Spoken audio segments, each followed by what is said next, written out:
एक बड़ी खबर आ रही है, पेट्रोल और डीजल के दाम घटा दिए गए हैं। केंद्र सरकार का बड़ा फैसला, पेट्रोल और डीजल के दाम में कटौती की गई है।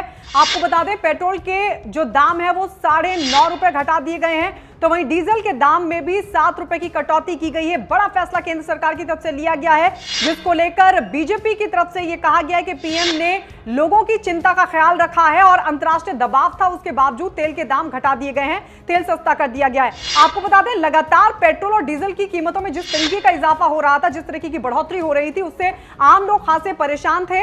इसके अलावा विरोधी भी, विपक्षी दल भी लगातार केंद्र सरकार को घेर रहे थे। इस सब के बाद एक बड़ा फैसला केंद्र सरकार की तरफ से लिया गया है। केंद्र सरकार ने पेट्रोल और डीजल के दामों में कटौती कर दी है, पेट्रोल और डीजल के दाम घटा दिए हैं। जहां एक तरफ पेट्रोल के दाम में 9.5 रुपए की कटौती की गई है, तो वहीं डीजल के दाम में 7 रुपए की कटौती की गई है। इसके अलावा आपको यह भी बता दें कि दरअसल एक्साइज ड्यूटी घटाई गई है और उसके बाद पेट्रोल और डीजल के दाम घट जाएंगे। इस बात की जानकारी वित्त मंत्री निर्मला सीतारमण की तरफ से दी गई है, जिन्होंने बताया कि पेट्रोल और डीजल के दाम को घटा दिया गया है। इसके अलावा आपको यह भी बता दें कि कितने दाम घटाए गए हैं। पेट्रोल के दामों में 9.5 रुपए की कटौती की गई है, तो वहीं डीजल के दाम भी घटा दिए गए हैं और डीजल के दाम घटाते हुए 7 रुपए की कटौती प्रति लीटर के हिसाब से की गई है। तो एक बड़ी राहत आम आदमी के लिए, जो लगातार पेट्रोल और डीजल के बढ़ते दामों की वजह से खासे परेशान थे। और आप सोचिए, अगर पेट्रोल और डीजल के दाम में इजाफा होता है, यानी तेल के दाम अगर बढ़ते हैं, तो जो आम चीजें हैं उनके दामों में भी बढ़ोतरी होना लाजमी सी बात है। और इसकी वजह से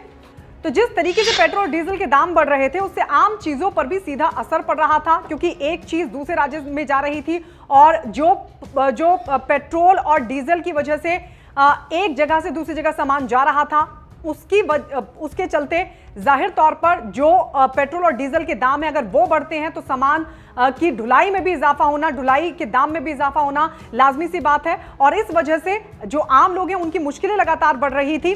लेकिन अब ये एक बड़ा फैसला केंद्र सरकार की तरफ से लिया गया है और इस बड़े फैसले के बीच घटा दिए गए दाम, ना सिर्फ पेट्रोल के दाम में कटौती की गई है, बल्कि डीजल के दाम में भी कटौती कर दी गई है। एक बार फिर से आपको बता दें, बीजेपी की तरफ से यह दावा किया गया है कि अंतर्राष्ट्रीय दबाव था, बावजूद इसके तेल की कीमतों को कम किया गया है। अंतर्राष्ट्रीय दबाव के बावजूद प्रधानमंत्री मोदी ने लोगों की चिंता का ख्याल रखा है। तो पेट्रोल के दाम में 9.5 रुपए की कटौती और डीजल के दाम में 7 रुपए की कटौती कर दी गई है।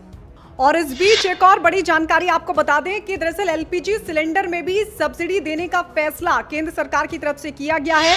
जो उज्ज्वला योजना के लाभार्थी हैं, उनको सीधा सीधा लाभ देने की कोशिश की है, उनको राहत पहुंचाने की कोशिश की है। जिस तरीके से एलपीजी सिलेंडर के दाम लगातार बढ़ रहे थे, और अभी एक और बड़ा फैसला केंद्र सरकार की तरफ से किया गया है, जिसके तहत उज्ज्वला योजना के जो लाभार्थी हैं उनको सब्सिडी दी जाएगी। एलपीजी सिलेंडर पर 200 रुपए की सब्सिडी देने का केंद्र सरकार ने फैसला लिया है। तो ये एक बड़ी राहत उज्ज्वला योजना के लाभार्थियों के लिए भी केंद्र सरकार की तरफ से की गई है। जहां एक तरफ पेट्रोल डीजल के दाम घटा दिए गए हैं, तो वहीं दूसरी तरफ एलपीजी सिलेंडर पर सब्सिडी देने का भी फैसला केंद्र सरकार की तरफ से। उज्ज्वला योजना के लाभार्थियों को 200 रुपए सब्सिडी केंद्र सरकार देगी एलपीजी सिलेंडर्स पर।